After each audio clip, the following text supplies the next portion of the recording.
How's it going, guys? I'm here with a quick video going over a question that has been asked quite a few times over the last month or so, and that is, how do you make so many caps in Fallout Shelter? Now first, let me say that there are going to be some other things you need to understand about the game overall, and if you get lost at any point in time or don't know what I'm talking about, let me know. I would not mind making how-to guides on all of the kind of mechanics of Fallout Shelter if you desire it and explain everything into detail, so let's get started. So how do you make caps in general? Well, let's start out by talking about that. You can collect resources naturally and make caps from the overflow. You can rush rooms. You can collect caps from level ups. Lunchbox objectives give a decent chunk of caps at times. And you can get caps from selling items and junk. Now, I'll be honest with you guys, all of these methods are terrible for getting rich off of caps. And if you truly want to reach that rich status of caps, you're going to have to focus on the wasteland exploration side of the game. To understand this fully, you have to understand how and what special stats affect. There are basically two forms of special stat effectiveness, and that is inside the vault and out in the wasteland. Those are two separate entities altogether, and they affect different things. Dwellers exploring the wasteland will use every special stat for something out there, but in this specific case, endurance, luck, and the weapon damage are going to be the only things that will affect your cap income, and the only things you need to focus on if you just want to make caps. Early in the game, there is going to be nothing you can really do about this, so just keep expanding and exploring until you are in a position to where you can have a decent rare weapon and your luck and endurance training rooms are unlocked.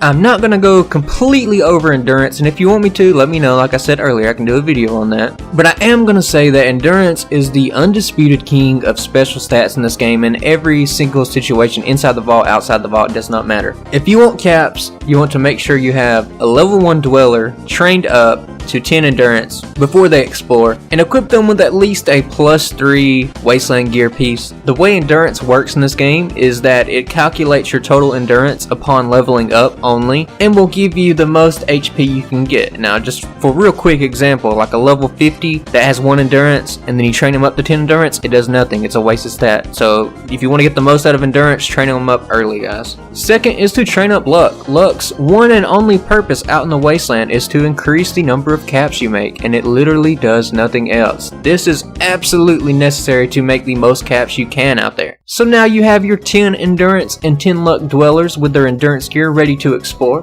and you can see here I have several people on the way back from a full wasteland trip. And the range of caps this gets me varies from 9,000 all the way up to 14,000 caps. It really depends just on the luck, I guess. And by that I mean like the actual luck, not the stat in game. You can get lucky, you can get more, you can get less, it doesn't matter. It's all random. And you can just see how this would add up quickly when tossing in 10 plus people out there. You can go up to a maximum of 25, so if everybody's making that much caps, you're easily bringing like a 250,000 back, you know, so you can make so much caps this way. Now remember, the other stats are only good for passing the various events for items and junk out in the wasteland, and they do not affect combat in any way. The only thing you need to survive the full 3 days out there is endurance and weapon damage. On a quick side note, if you find that your dwellers aren't picking up anything at all in the wasteland, then it more than likely means you have messed with the time at some point, and messing with the time in this game, it just completely destroys your vault, and I would not recommend it to anyone, and that's all I'm going to say about it. Don't mess with the time, guys. And that is going to be the end of this video. It's really simple, and I tried to explain it as easy as possible, and like I said earlier, if there are other mechanics you're interested in, let me know, and I can work on videos for that as well. And if you learned anything or enjoyed this video in general, leave a like because that helps me out the most, and I will catch you guys on the next video.